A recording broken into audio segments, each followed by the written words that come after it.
today we have Mauro Varesco, who's talking about the degeneration of hyperkähler of type 3. So, thanks for letting me talk about this. So today the goal is to study a degeneration of type 3, and especially is proving the following. So if pi is a degeneration of type 3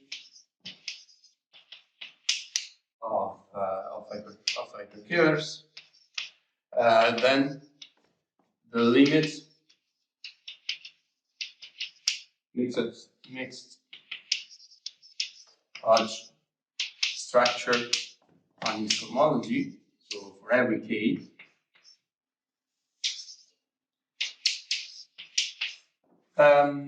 is of Hodge state type for all k, which, just to recall, means that if we take the graduate part, k I of hk x t cubed, this is either 0 if I is odd, and pure of type I half if I is even. So this is the main result that I want to present today, but it's not easy, so we use this Kuga-style construction. But for the second cohomology, this is actually an easy exercise. So if you take the degeneration as above,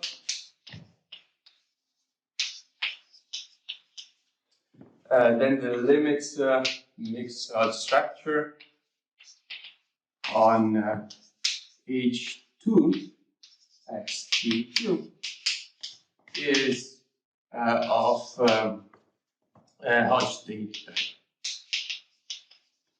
And let me prove it for the primitive cohomology. Take this proof with a pinch of salt, because it was not written on the book. I just had a conversation with Phil. Hopefully everything is all right, but maybe I misunderstood something. But should be all right. So let's end the monodromy transformation acting on let me call V this second homology, and we have then the monodromy infiltration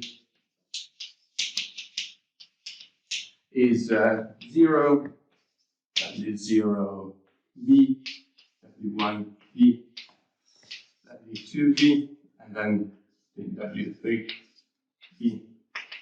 And this is equal to V. Sorry, W4. 4 V, which is equal.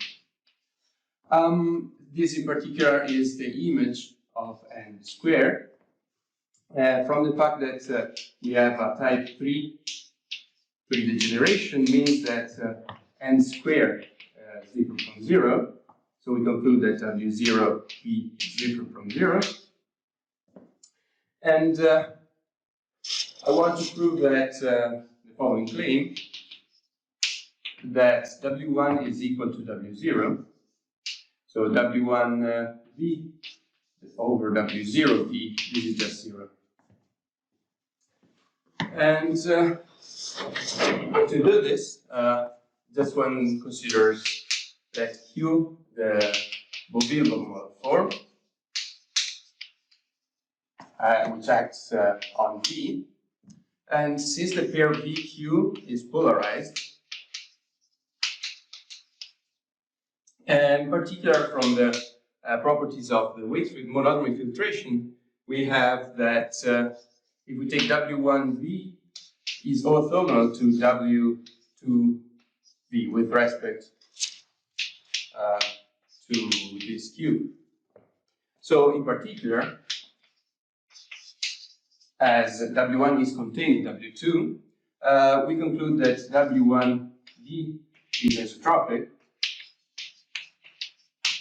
and as VQ, this as signature 2R minus 2, where R is the rank of V, or the dimension maybe, we conclude that the dimension of W1V is less or equal than 2, since it's isotropic containing this. And yes, and therefore, as W1 over V, W1 over W0, this is pure Hot structure of weight 1, then this dimension is even. And as this dimension is less than 1, we conclude that actually that has to be 0. As and we want to prove. You can also argue saying that that quotient, as you said, is the Hodge structure of weight 1. So take the F0 part. Mm-hmm. Now you know that the whole F0 part of the whole limit mix Hodge structure on H2 needs to sum to 1. Yes. But you already found one class. Yeah. W0. V. Yes, fair enough. Yes, you're right. So there couldn't be anything else. Yes, you're right. But what about if the Hodge diamond was something like 0, 1, 0, and then something here? Which Hodge diamond? The Hodge diamond of the limit mix structure. In that case, this would then be a degeneration of type 3, because you need to have the Yes. needs to be 1. Yes, true. Because you said that the W0 is different from 0. Mm-hmm. You're right. Yeah, makes sense. Yes, you're right. Yeah, makes sense. Yeah, thanks. Actually, you're right. Yeah, thanks. Yes, but the last part is actually looking at the Hodge diamond, and which so we know that there is a 1 here, or yes, then the weight 1 is just the weighted 1 is 0, and then we have also here 0, R minus 2, and 0. And the reason being is that, as Mirko said, these has to be one-dimensional. And since we have a 1 here, we have that this has to be 0, and so this has to be the remaining part. So in particular, this implies that the limit mixed structure is of state type.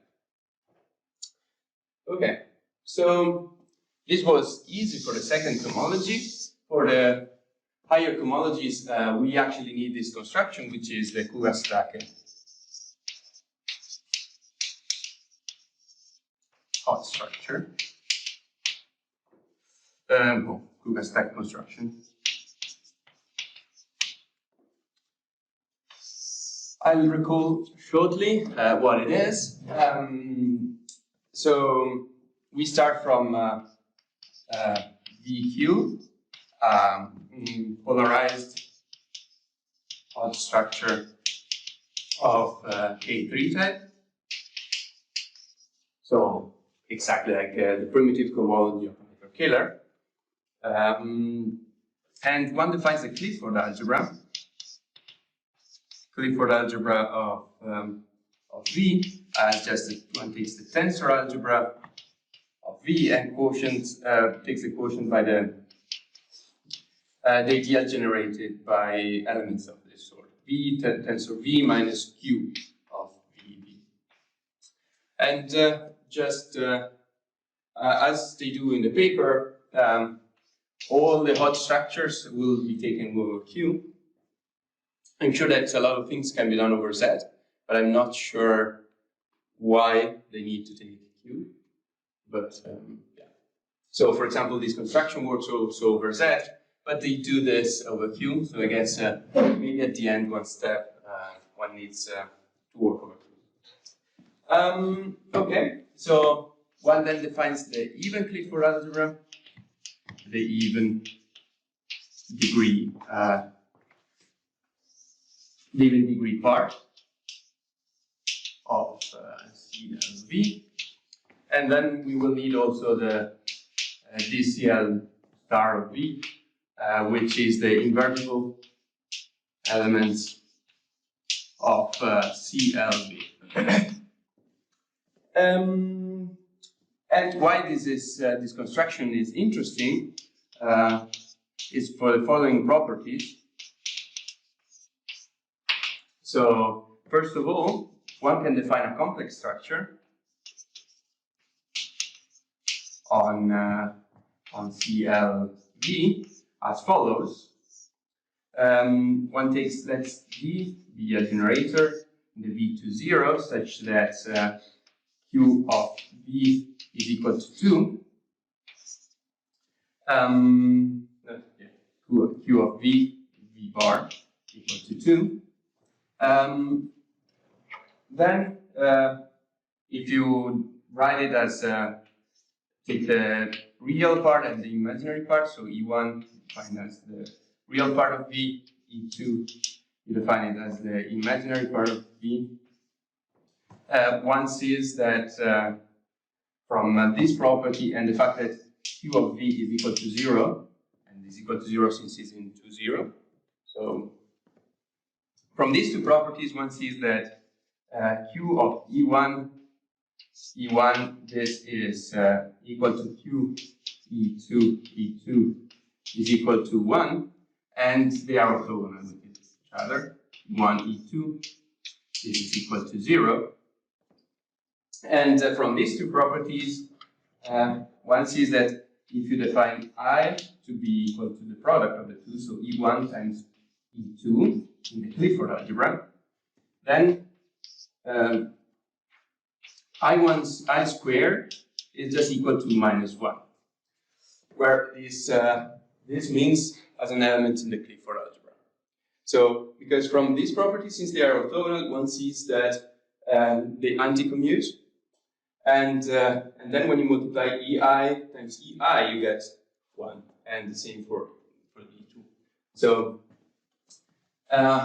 since we define this I such that the square is equal to -1, we conclude that left multiplication by I defines a complex structure on CL on the Clifford algebra. So this is the standard definition. But now tensor by Q. Yes, this is on CR. Because it's a real vector space and we define a complex structure on it. So that when you tensor by C, you get a decomposition. Yes, indeed. Also, these EI are real, because the imaginary and the real part of a complex. So this product is indeed an element of ER. Yes, thanks. So this is the standard way to construct a complex structure on this Clifford algebra. In the paper, they see that there is an equivalent way to define this complex structure. So let's W1 is H10 is defined as the eigenspaces, so V belonging to the Clifford algebra, V tensor C, such that if you multiply IV is equal to IV, where I is just the square root of -1. So this complex structure induces this decomposition. So the eigenspace with respect to the eigenvalues I. And they prove that this space here is just equal to the following ideal. So V to 0 multiplied with the Clifford algebra of VLC. So we can also define this space not only as the eigenspace with respect to the eigenvalues I, but also as this ideal here. And let me just mention shortly how you prove it. It's really easy. So you take V, it's just the I1 IE2 belonging to E0, and then you just have to show that IV is equal to IV, so that V is an element in H20, and this is proven exactly like so.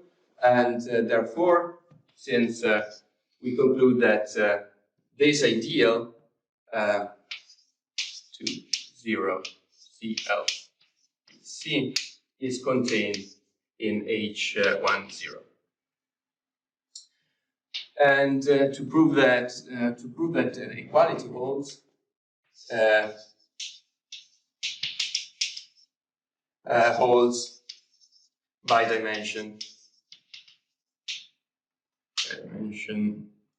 reasons. So basically, if you take, they prove that if you take a vector v such that whose square is 0, then this ideal has dimension half of the dimension of the whole Clifford algebra, and so you have equality. Okay, so this is the complex structure, which is the first interesting part of the Kuga construction.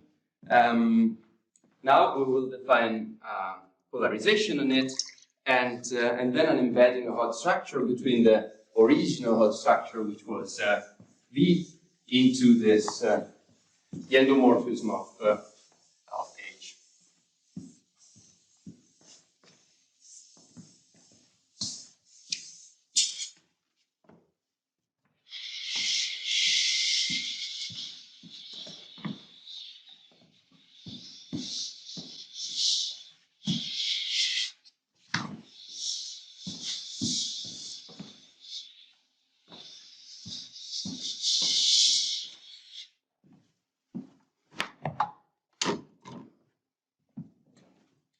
Okay, so shortly,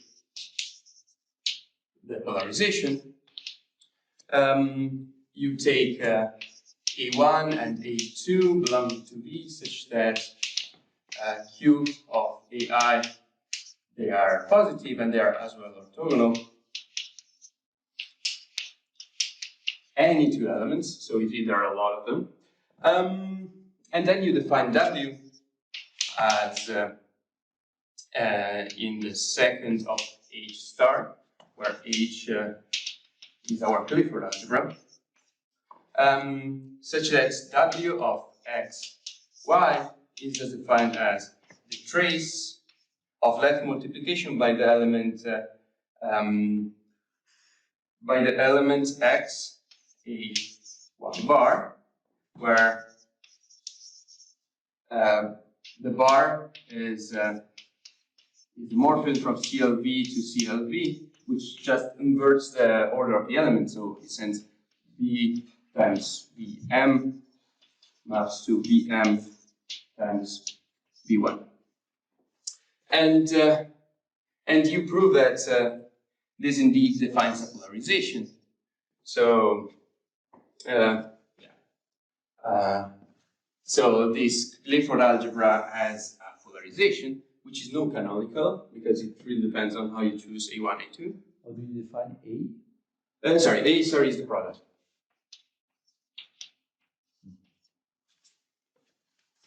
And yeah.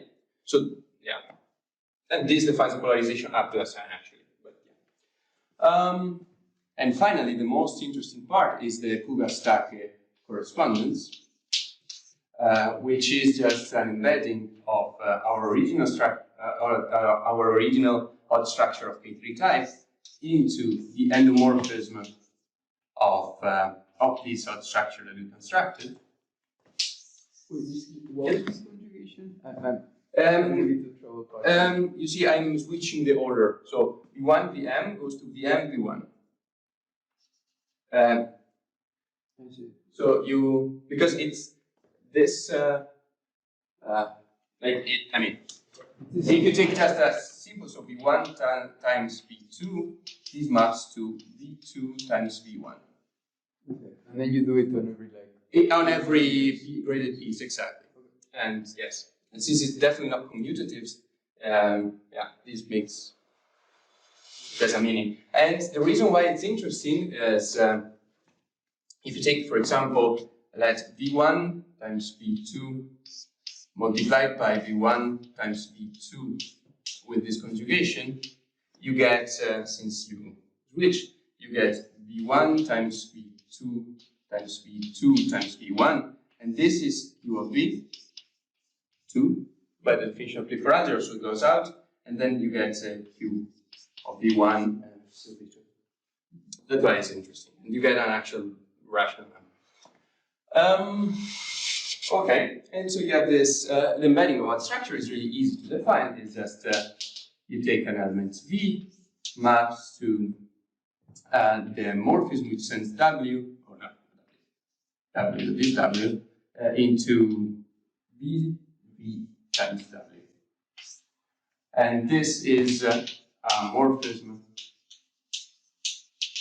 of hot structures. Wait, sorry, and once again, what is the trace in the Clifford? Trace because you can, if you have an element, you can multiply on the left. So it's a trace of just multiplication. Of multiplication, exactly. Yes, it's a linear map, so you can define its trace, and yes, exactly. Thanks. Okay, last definition of this section is, since we will somehow need it, is the following. So the Clifford group is defined as the elements G in which are invertible in V, such that if you take G, G minus 1 is equal to V. So this a priori is an element in the Clifford algebra. If we multiply G times an element in V times G minus 1, and we say that for some, we want the ones for which the image is containing V, so it's in degree 1. And then we have the norma, G, Q, which sends an element G into G bar. And you see, more or less, as before, this inverting with this involution, we get an actually rational number. So, and I mean, these definitions we will not need. It's just to define this spin group, which is the most interesting one, which is just defined as the kernel of the norma and intersected with the even Clifford algebra. And yes, and the reason why this is interesting is that this acts really nicely on both V and H. So as follows, there exists maps spin V into special orthogonal VQ. So the map is easy to define. So you just conjugate for G. So it sends V into G minus 1. And one proves that this is an orthogonal transformation with respect to Q. And the other map V into the symplectic group of H, maybe put C everywhere, with respect to this polarization that we define, is just left multiplication. So G maps to V and to GB. And okay, so these maps are clearly defined. One needs to check that they actually preserve the polarization in these cases, so they are symplectic morphisms or orthogonal morphisms in the case of the first one. Okay, so this is the end of the introduction on this Huga-Stake construction. Are there questions or anything? If not, we go to the fun part. Is the second one? So the first one is like the usual cover. Is the second one also like some kind of cover, or does it have like positive kernels?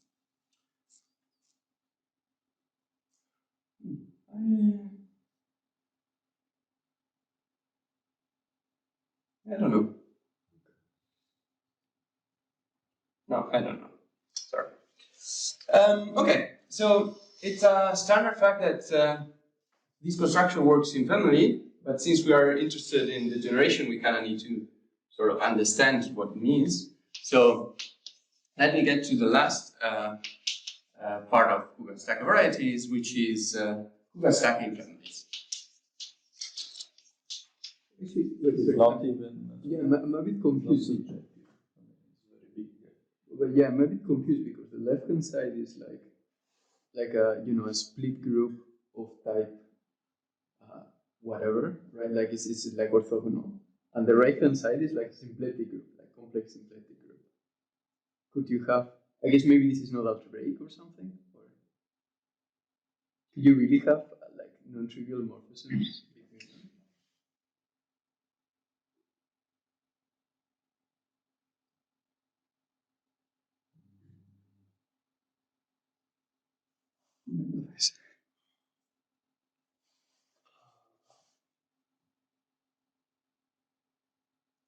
Because the thing is that this HC has very large dimension compared to VC, right? So then you probably can have it. Oh, H is. H is a Clifford. Oh, Yeah, sorry. Good. Sorry. Okay. I was confused. Okay, perfect. Thanks. Yes, indeed, it's a Clifford. Yes. Thank you. Okay. So yes, so the aim of this section is to prove that it works in family. So it's the following: if so, the stacking works in families and passes to the limit.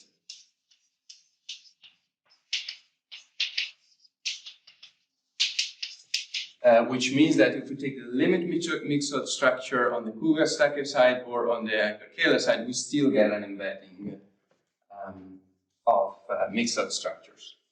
So, in particular, the first part we will try to do the following. So, given a polarized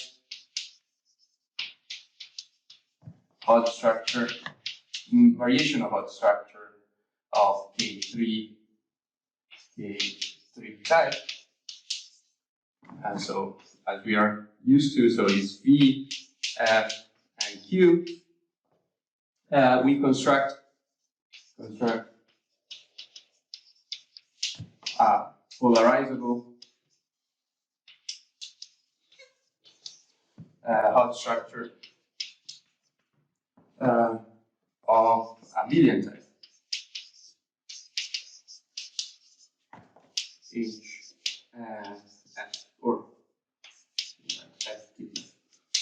Polarizable or actually polarized? Okay, I'm coming to this.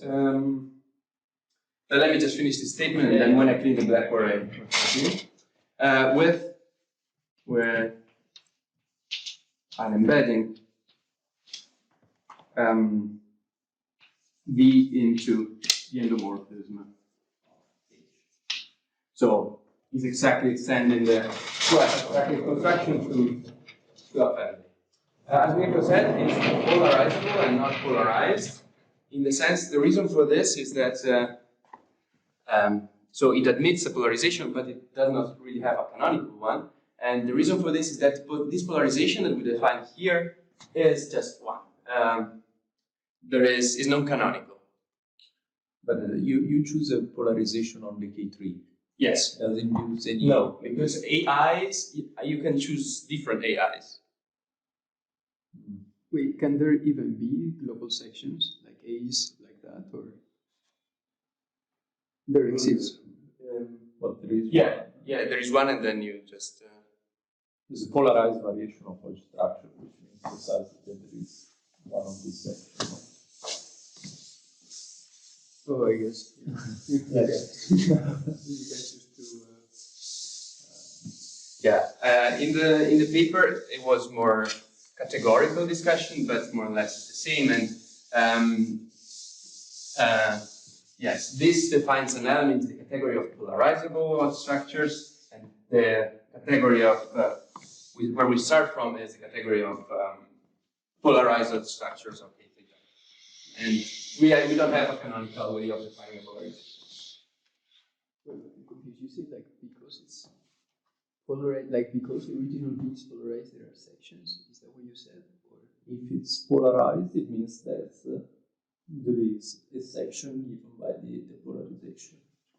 and there are two different ones that have like, It's not written that they need to be prepared.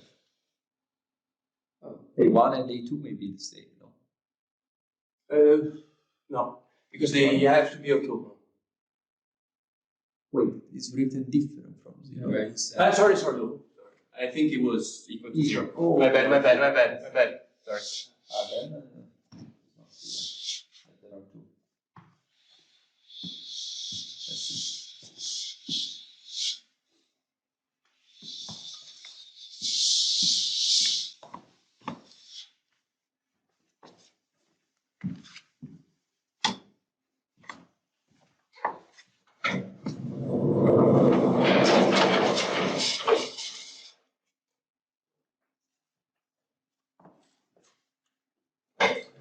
So it's not clear that there are two sections like this. That somehow they say that there's some polarization, right? Yes. Is it constructed in this way globally, or? let me think. Yes, I think so. Yes. Yes, I think that we will define this H and F. So in particular H, this variation about structure, and we will define the monodromy, and we will see that more or less, or at least I'll mention it, that this polarization that we define is spin equivariant, and so it defines the polarization on the whole. I believe that's the argument they use, but could be wrong.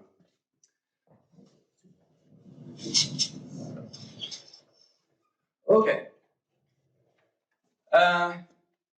Okay, so let me just recall what this, since we use a lot polarized variation of structures of K2 type, we know what they are, but for abelian is exactly the same, but let me just mention it. So variation of a structure of abelian type is a pair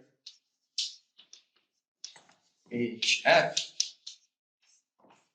such that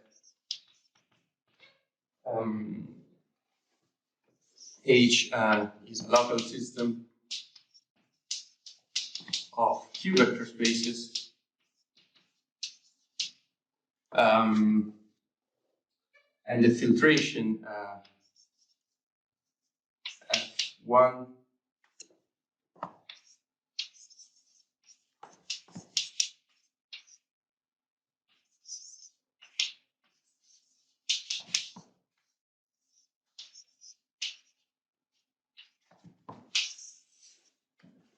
So we have this filtration, and finally polarizable in this case means there exists W, so a global section of over the whole punctured disk of this F1, such that F1H is Lagrangian, and for every V in F1H different from 0, we have that W V bar multiplied by I. This is bigger than 0. Okay, so let's start from the construction of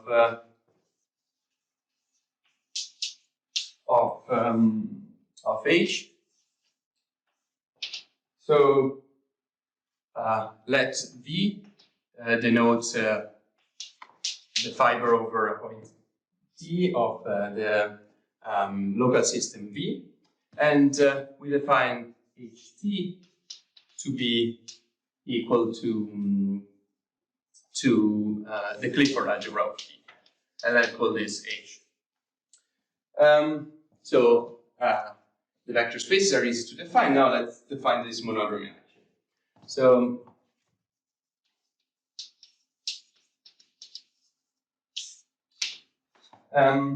one consider there exists an isomorphism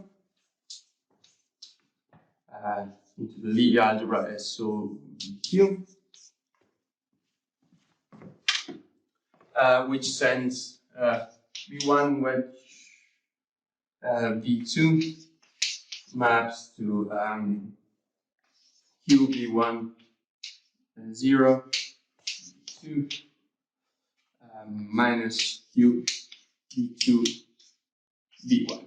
So one checks that this is an isomorphism, and then one defines the map, the composition of the inverse of this, which 2 be, and then we have another map which goes into the Clifford algebra. And this map is just V1, which V2 goes to 1/4 of V1, V2 minus V2, V1. So we have this map, and so from the monodromy of our linear system V, we want to define a monodromy on the linear system H, and this is done as follows. So let T, the monodromy operator on V, so T belongs to SO. If we stick to one fiber, we get SOVQ, and let N, the logarithm of it, of T, which belongs to the algebra SOVQ, and we define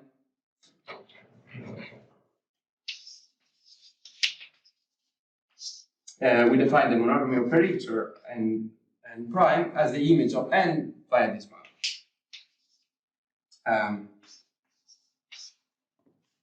And so H is defined as the local system with fiber C as V and monodromy T e to the n prime.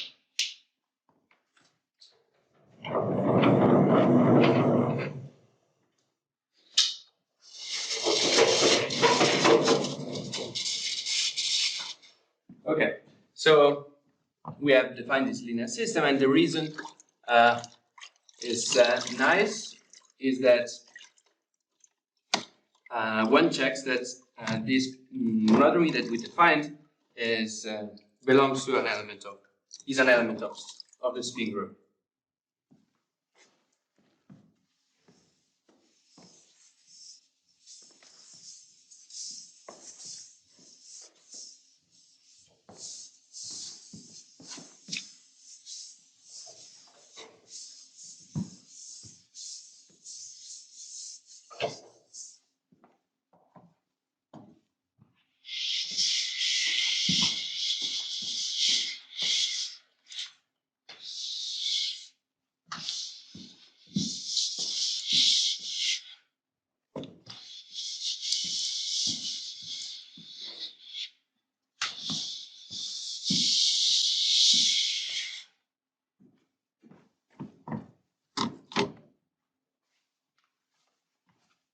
So, as one checks, as I said, if we consider this monodromy as a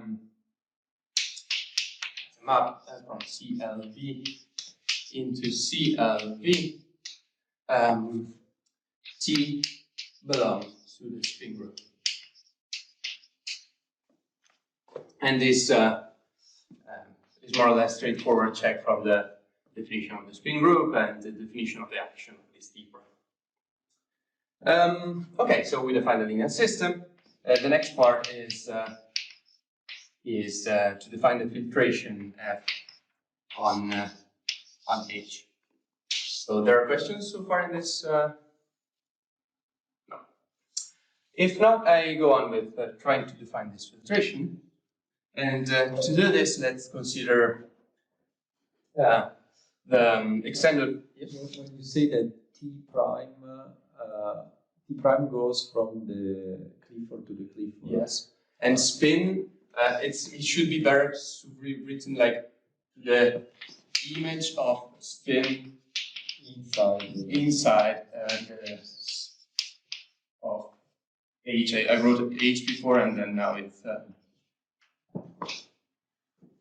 yes. Exactly. Thanks.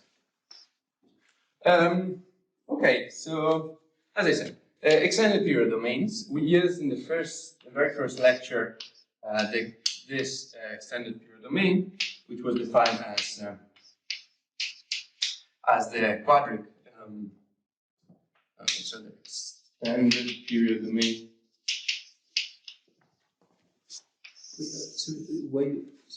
Just for question. So, what does the exponential still land in the Q? Yeah, probably here you have to put a C. This is what you wanted to. No. Oh. No. You're right. No, it has to be. Yeah, I guess you said H is a local system of Q. Yes. Easy to see that if I take something in SO Q. But you have the n prime is in the Lie algebra. So maybe you have to prove it. I think there is something to prove. I think yes. Now that you mention, yes, you're right. You're right.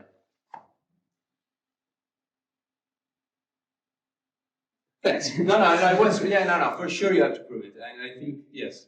Now that you mention, I think that they say something about it. Thanks. Oh no, actually, sorry. N prime is still nilpotent, right? Yes. I see. So it's like a of course. Yeah, then it's a polynomial. Yeah, of course. Yes, exactly. Yes. Right. Thanks. Okay, so the extended period domain of K3's type is just a quadric defined as Q equal to 0.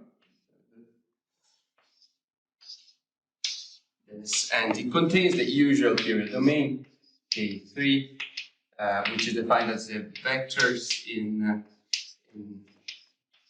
the extended period domain, such that Q of V bar is bigger than 0. And similarly, for abelian varieties, as before, H to be equal to the Clifford algebra of V, and one defines extended period domain of abelian varieties as the Lagrangian subspaces of HC with respect to the polarization. And in this, we have the ones that actually define polarized hot structures, which are the H10 and in this D and B, such that we will take I omega V bar is bigger than 0 for all B and H10. Okay. From the fact that the spin group acts, we had to mouse on the special and the orthogonal group of V. We have to. We know that that spin group of VC acts on D AB as and D K3. Again, because we have, I don't think I need to write it. Because spin acts, there is a map into the orthogonal group of V, and we have this map, and then we have this map which defines an action of on this extended period domain. And so.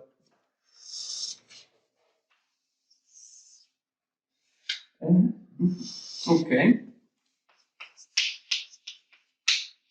So now, more or less, we're really at the fact that the Cougar stack works in family somehow. And they prove that there exists a spin equivariant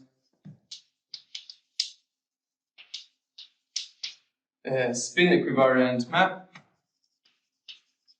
We call it K from the extended period domain of K3s into the extended period domains of abelian varieties, such that or which restricts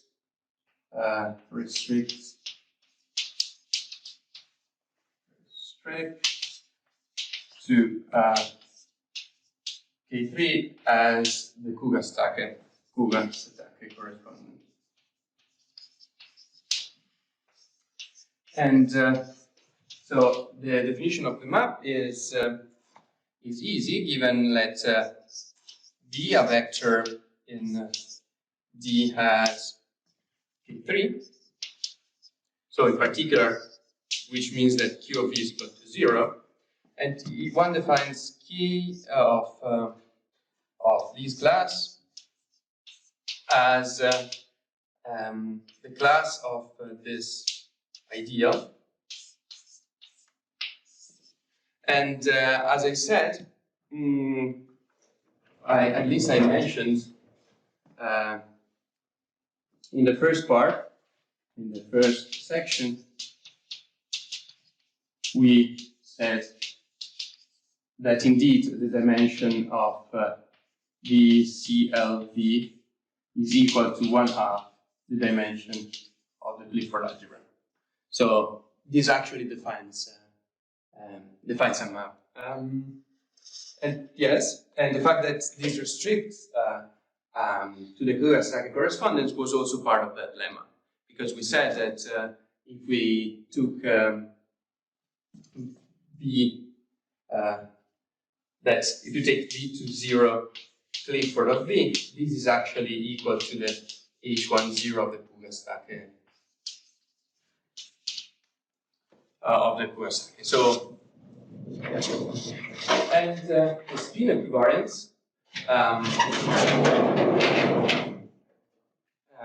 it's super easy to prove, and let me just write 2 lines of this.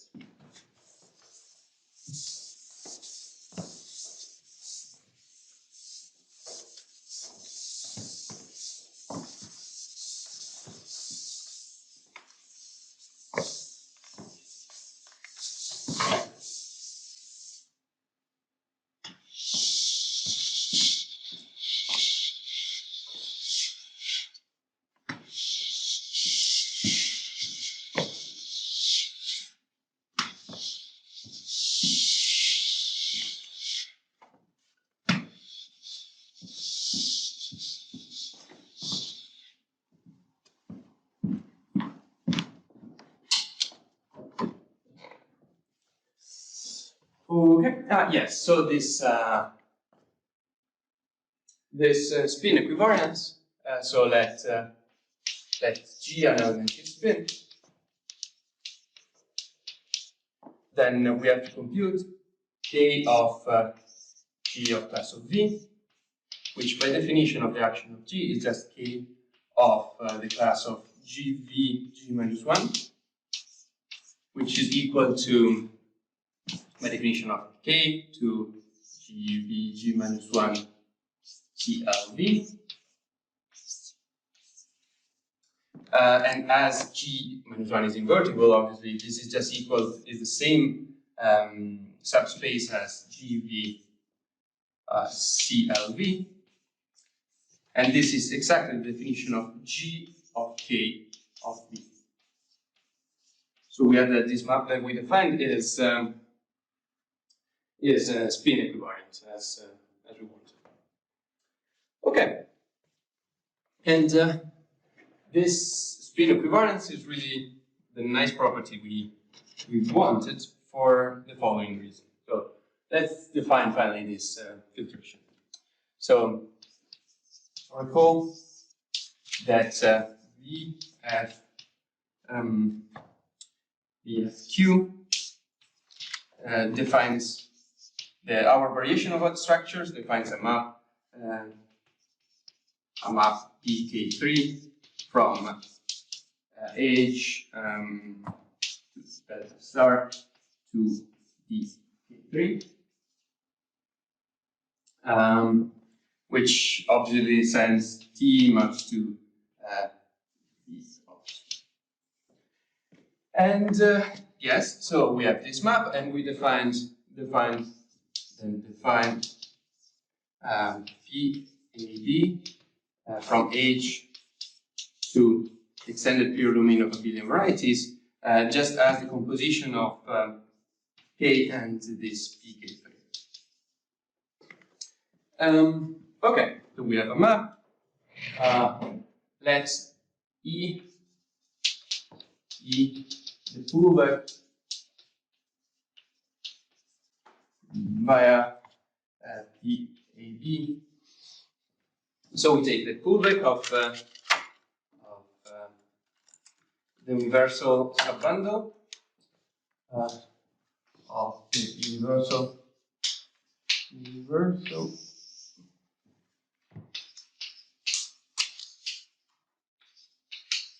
of DAB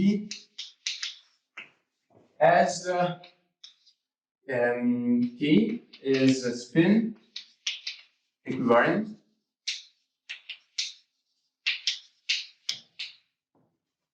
and the monodromy action n prime, or better T prime on this local system H belongs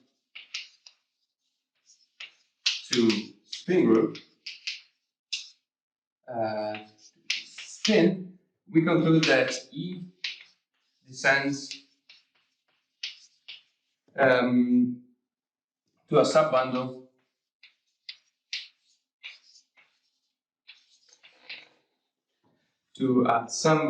of H, which is how we define our F1.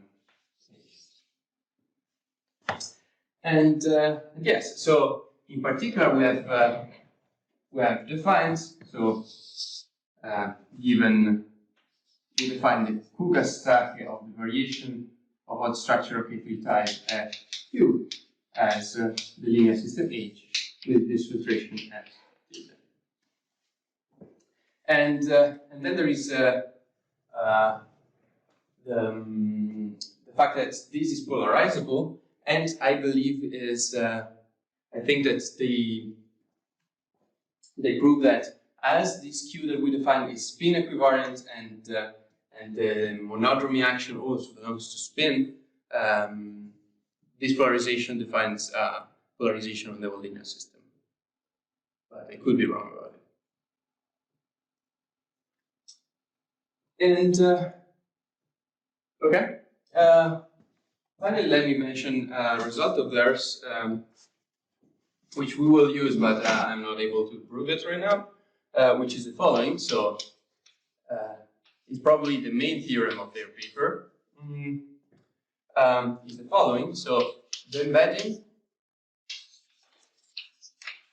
that we had, so from D to the endomorphism of H passes to the limit.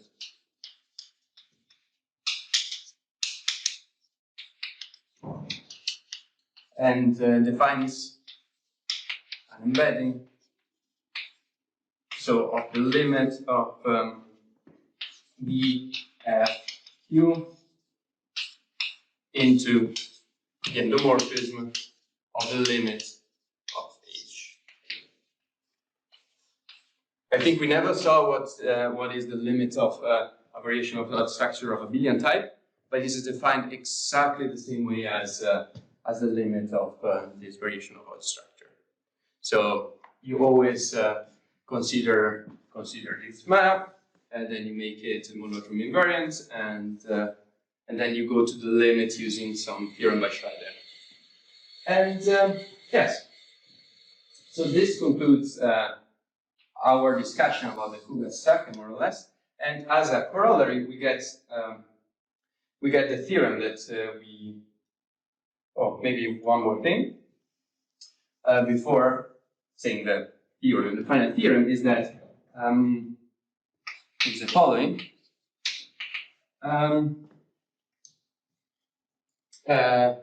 So they prove the following. It's actually quite straightforward to prove it. So let V F Q a variation of our structure of 3 type of type 3, the one we're interested in,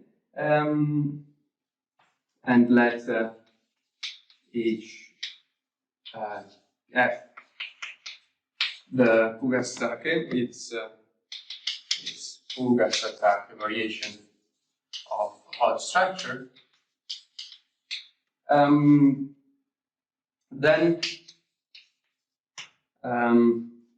the limit mixed structure of this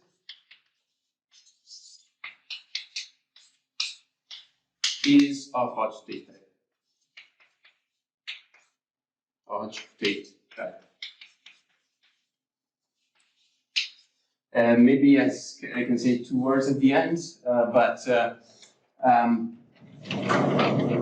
just in words so far, we know what the limit, we know what the automonodromy of the linear system Vx, so we know what n is, and we know all the Hodge numbers as we did in our first proposition.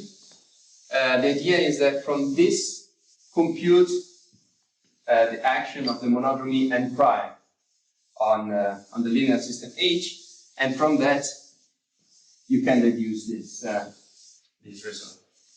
So basically, is similar to the proposition we saw, the very first proposition of today, just a little bit more complicated because you have to understand what how this monodromy action n prime acts, which is not super trivial, but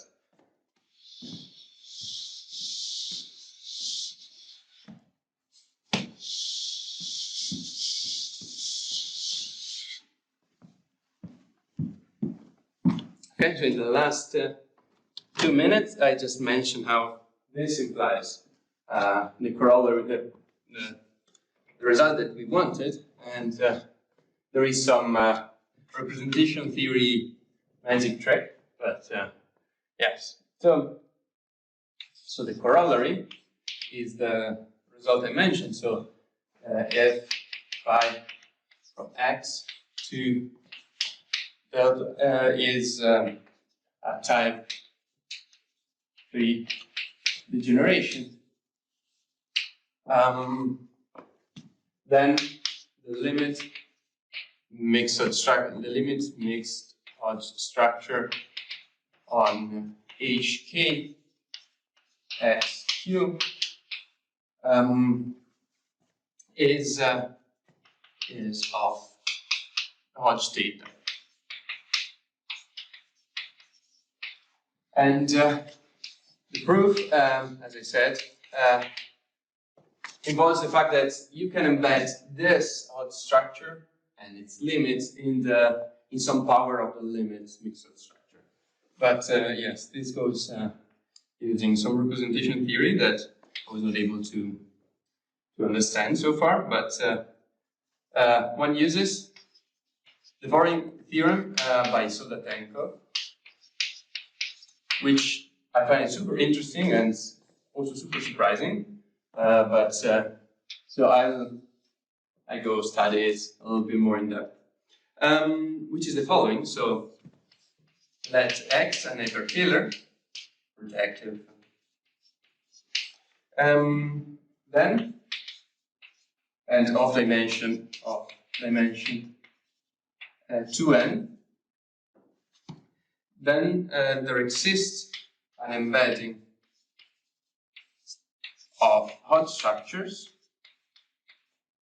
So from H, okay, so we take the kth cohomology of X, embeds in some power of the wedge K plus 2n plus 2d H star M, where H is the Kuberstake hot structure. So, yeah, this is really surprising to me, at least, that you can embed also odd cohomologies in this paragraphy. All cohomologies of the hyperkähler can be embedded in some power of, this is a direct sum, sorry, in some power of the Kuberstake hot structure. And then our corollary,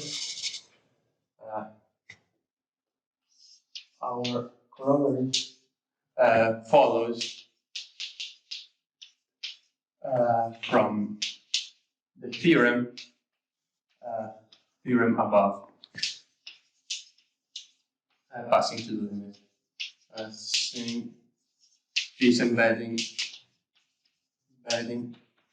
to the limit. Yes, I think, if I'm not mistaken, this is not just his, oh, I don't know. I think it was, yeah, maybe it's just Soldatenko himself. But yes, I think that this is what I wanted more or less to present. I'm sorry that this last part, we use some representation theory that I don't understand, but more or less the idea is not too hard. So it's easy to construct a limit mixed structure in degree 2. We did it in one proposition, and then to understand the other cohomology, we go to a abelian side using the stack construction, and then all the cohomologies of the hyperkähler can be seen to be of Hodge state type, since we have this magical embedding there. So thanks for the